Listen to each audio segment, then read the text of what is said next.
Une maison de village dans la région parisienne. Nous voici chez Rue du Monde, un petit éditeur indépendant qui vient de fêter ses 15 ans.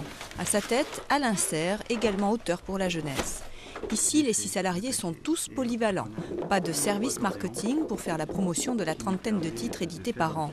Des albums pour les 2-3 ans jusqu'aux livres pour adolescents. De beaux ouvrages fabriqués à 5 ou 6 000 exemplaires environ, avec une certaine philosophie. Nos livres fabriqués en France, jamais aucun livre supprimé, jeté au pilon. Tous nos livres sont toujours disponibles. Le respect aussi des conditions écologiques de fabrication des livres. Cette espèce d'éthique qui pèse d'un côté, et aussi notre chance, parce qu'elle a une harmonie avec ce qu'on dit dans les livres, ce qu'on porte dans les livres, et la force de nos choix éditoriaux. Des choix coûteux qui pourraient devenir un handicap pour Rue du Monde. L'an dernier, pour la première fois, les comptes de la maison étaient dans le rouge, malgré les 150 000 exemplaires vendus. Les ventes se tassent, les libraires sont beaucoup plus prudents et frileux quand un livre paraît. Là où ils en prenaient 10 exemplaires ou 5 exemplaires pour le mettre sur la table, ils vont en prendre un qu'ils vont mettre en rayon.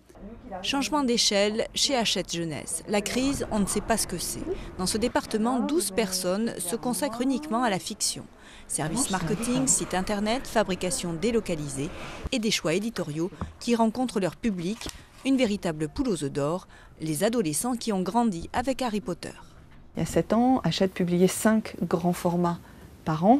Et on en fait 55 maintenant. Donc voilà, en 7 ans, ça a complètement explosé. C'est pour vous. Et si ça a explosé, c'est bien que c'est rentable et que ça fonctionne.